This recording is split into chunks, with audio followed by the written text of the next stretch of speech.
আছে বলুন আপনার? রিনা দাস। কোথায় বাড়ি আপনাদের? চন্দননগর। এখানে লেখা আছে আপনি প্রথমে নেশা করতে শুরু করেন গুড়াখড় দিয়ে। হ্যাঁ হ্যাঁ। তো ধীরে ধীরে নেশা এত বাড়তে শুরু করে, আপনি ধীরে ধীরে মদের নেশা শুরু করেন। হ্যাঁ। প্রথমে এই সিস্টারের জন্য জোরসে তারিফ করুক, সাক্ষ্য দিতে এসেছে।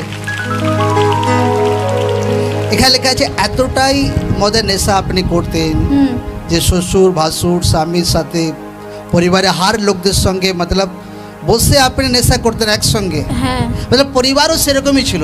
হ্যাঁ। পরিবারের লোকও সবাই নেশা করতো। হ্যাঁ। তো তাদের সাথে সাথে আপনিও নেশা করতে শুরু করেন। হ্যাঁ। তো যখন আপনি নেশা করতে শুরু করেন তো কীরকম নেশা করতেন, কি কতটা নেশা হতো, কি নেশা করে কীরকম পড়ে থাকতেন বলুন আপনি?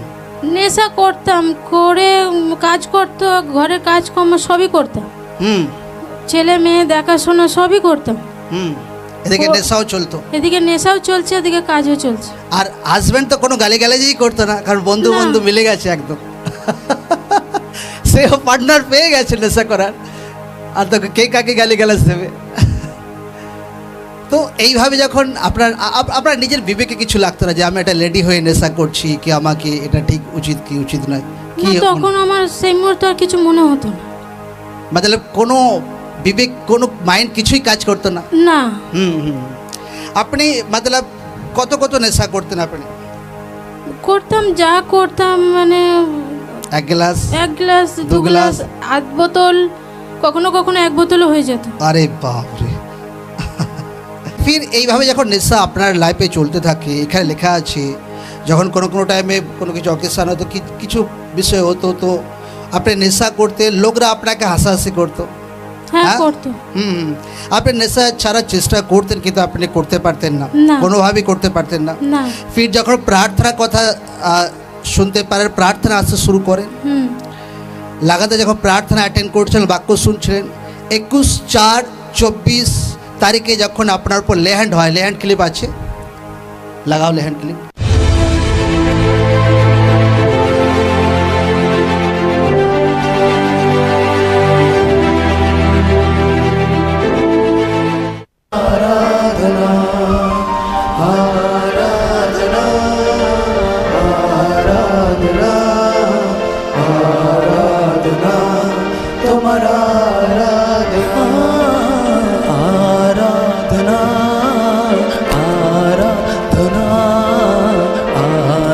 যখন লেহ্যান্ড হয় তো আপনার বডিতে কি महसूस হয়, কি অনুভব হয় আপনার শরীরে? শরীরটা কেমন হালকা হয়ে গেল।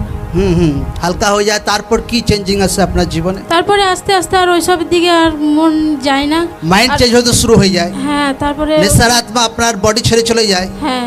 এখন আপনি সম্পূর্ণ নেশা থেকে ফ্রি আছেন, আর কোনো নেশা নেই। না, এখন ঈশ্বরের নেশাতে আপনি ভরপুর আছেন। হ্যাঁ।